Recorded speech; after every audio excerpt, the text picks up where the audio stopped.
Mabuhay at maligayang pagdating po dito sa San Francisco.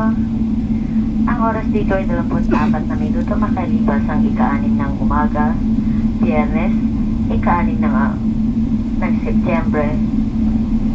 Manatili lang po nakaupo hanggang ang ating sasakyan ay ganap na huminto sa ating lagusan at ang sinyal na fasten seatbelt ay hindi na nakailaw. Ito lang po ang tanging indikasyon na kayo ay maaari nang tumayo at kunin ang inyong mga bagahe. Mag-ingat lang po sa pagbubukas sa mga kompartamento at baka ang laman ng inyong mga bagahe ay kumalat sa ating paglipad at paglapag. Tingnan mabuti ang bulsa ng upuan at ang kompartamento nasa inyong gulunan. Siguraduhin lang kung wala kayong maiiwan. Maaari na po inyong gamitin ang inyong mga teleponong cellular.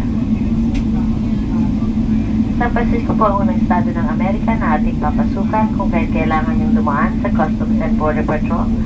Wala kayong kailangan kompletuhin dokumento, sundan lang po ang nakapaskil na direksyon na siya po ang inyong magiging gabay. Pagkatapos yung ma-process sa Customs and Border Patrol ay kunin lang po ang inyong mga bagahe. At kung San Francisco po ang inyong huling destinasyon, kayo po ay lalabas sa gawing kanan. At kung kayo naman po ay may